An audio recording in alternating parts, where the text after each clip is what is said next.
A little bit earlier today. I'm caffeinating as we go. Last week we spoke about, what did we talk about? Training and training volume. Today we're going to talk a little bit about nutrition. I wanted to kind of maybe chop and change between the two. I actually took some notes this time. I have a little bit of a plan. Let me bring that up now. So we're going to talk about mainly the issues with meal plans and macro tracking, and then regressions from macro tracking, and essentially a beginner's guide to long-term sustainability in terms of fat loss or muscle growth, whatever it may be. The rule is the same for both ends of the spectrum there. I'm not going to go into too much depth about like calories and like protein, fats, and carbs and things like that. I kind of just want to touch on the concepts, and then once you understand those concepts, you can use calculators online to figure out your macros and your calories. We have one on our website that you can go and use. Alternatively, if you just want someone to do it for you, book a consult. We can have a chat, and we can go through your goals and kind of and get you moving in the right direction there regards to coaching and nutrition. But let's dive into it. So, meal plan versus macros. Now, there's no right or wrong answer here. I think there are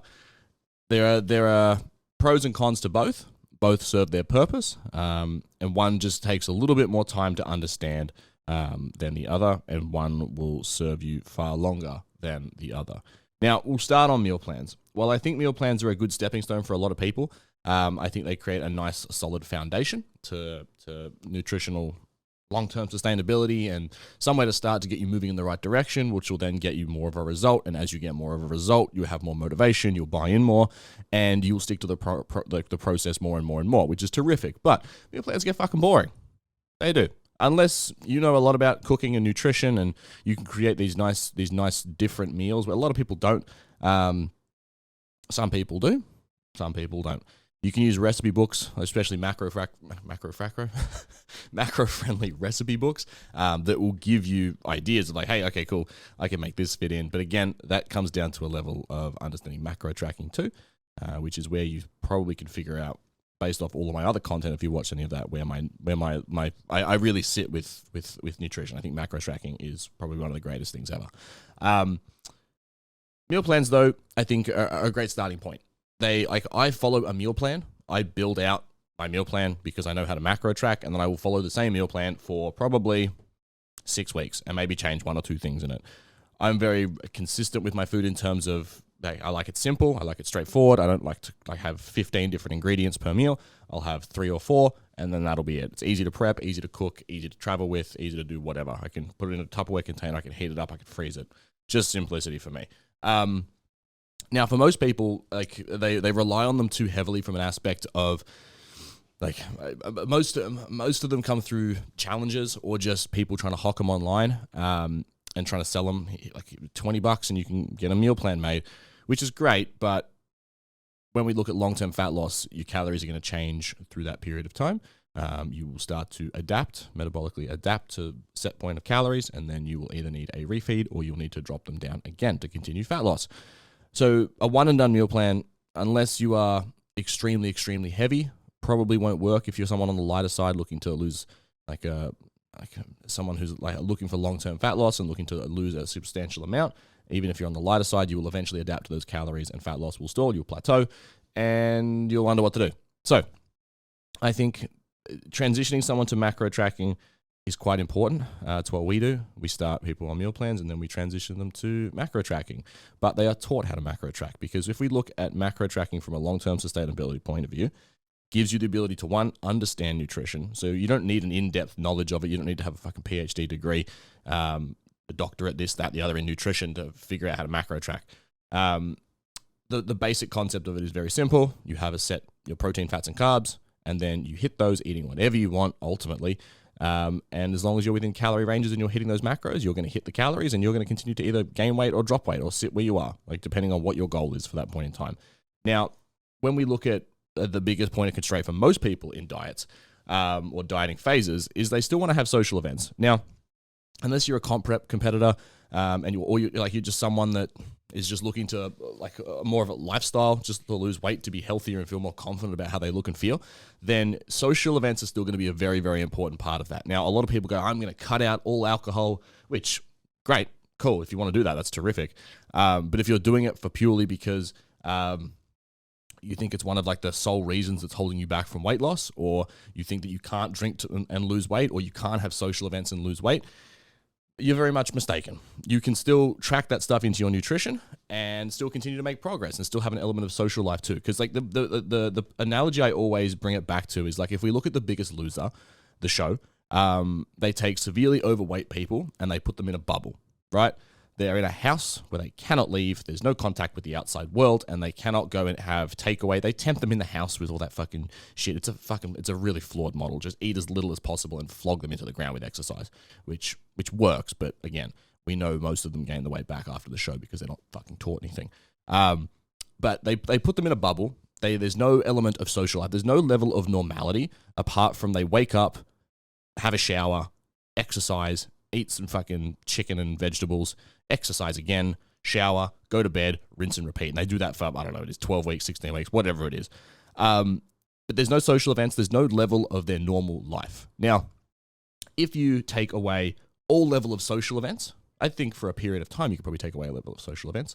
But if your whole journey, you take them away and then you go back to having social events, you don't know how to manage them. And they're a normal part of life. So taking people out of that bubble, and just allowing them to have a level of normality through a fat loss phase, and just teaching them how to manage those nutrition around social events and alcohol and things like that too, sets you up for success in the long run. Because you'd be like, okay, well, I've got Sarah's birthday this week and fucking Brad's engagement party, whatever it may be. And like, they're things you don't want to miss out on because if they're friends of yours, they're clearly important. So learning how to manage those will allow you to, one, stay on track, or if you do go off track, you know how to get straight back on track, and it's not going to be a problem long term.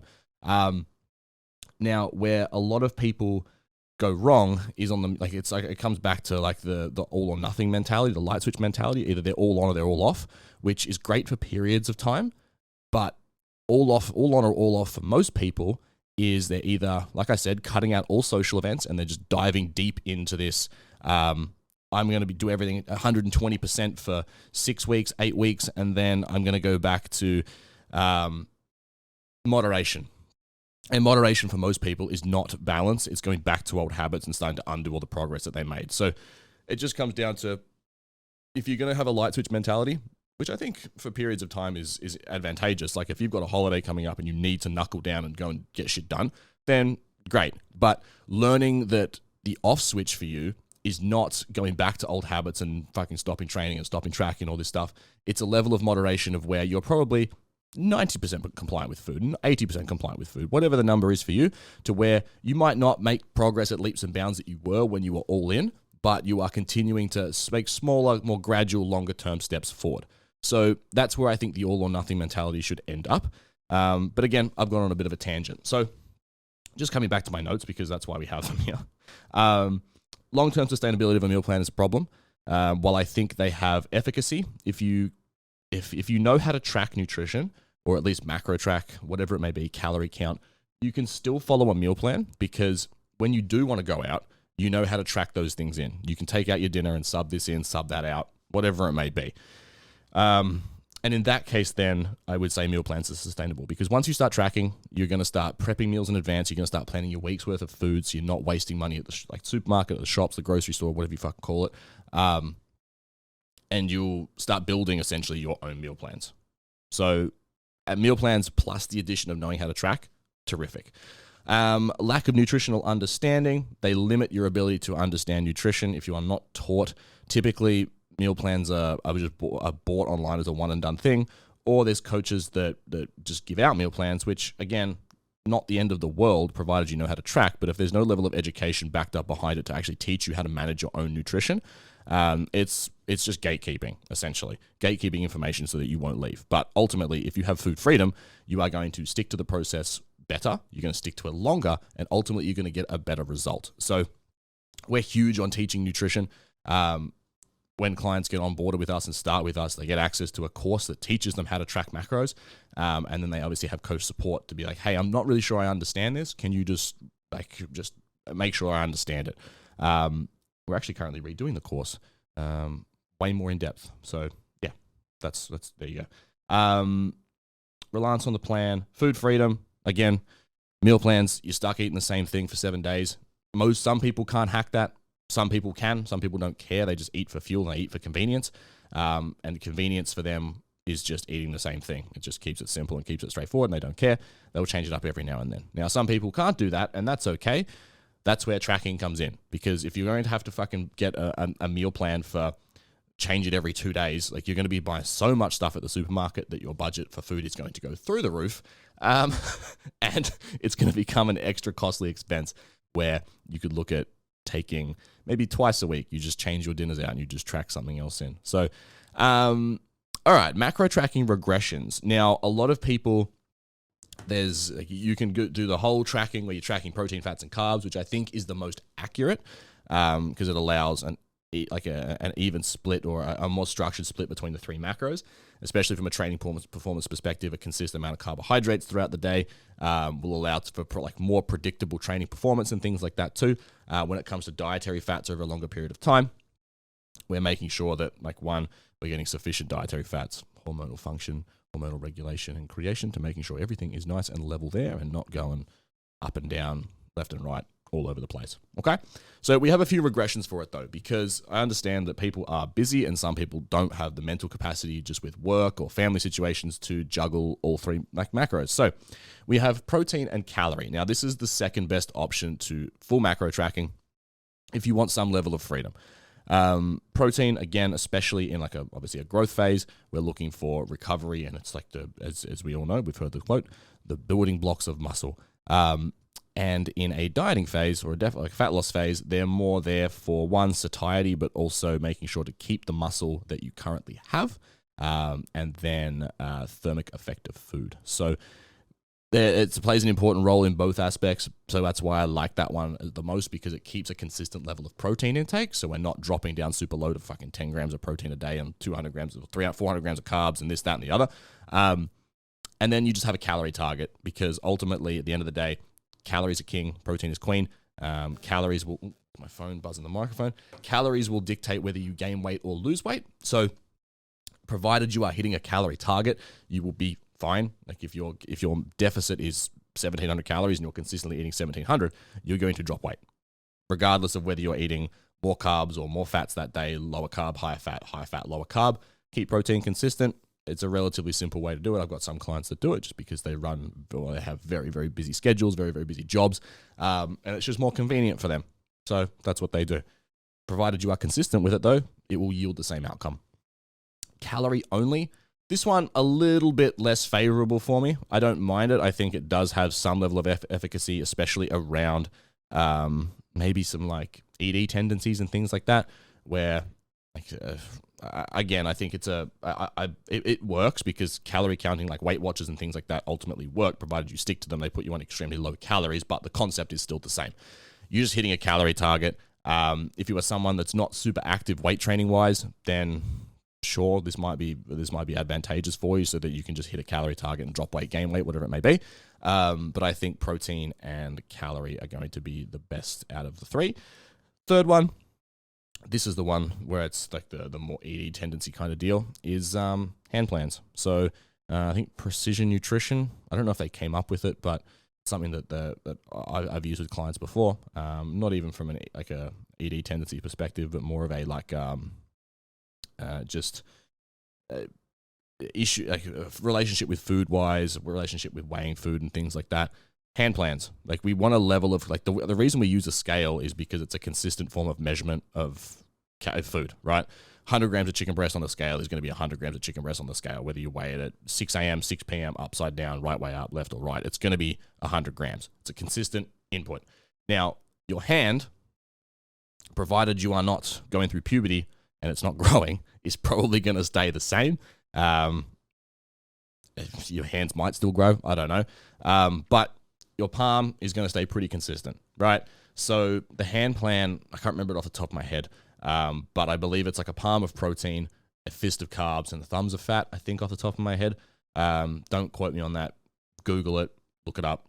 It's still viable. But again, just using your hand as a consistent point of reference and a consistent point of measurement to track nutrition. It's more geared towards whole foods and things like that than it is apple juice. Like trying to measure a fistful of apple juice is going to be quite difficult. So that's where maybe weighing things like that would be useful. But for like your chicken, your pasta, rice, beef, eggs, I suppose, things like that, using your palm helps. I think that's everything. Ultimately, like the crux of it, but regardless of what methodology or modality of dieting or nutrition that you pick, compliance and consistency are going to be the biggest point. A lot of people start something, they fall off. They're like, oh, it's too difficult, especially around the macro tracking side of things.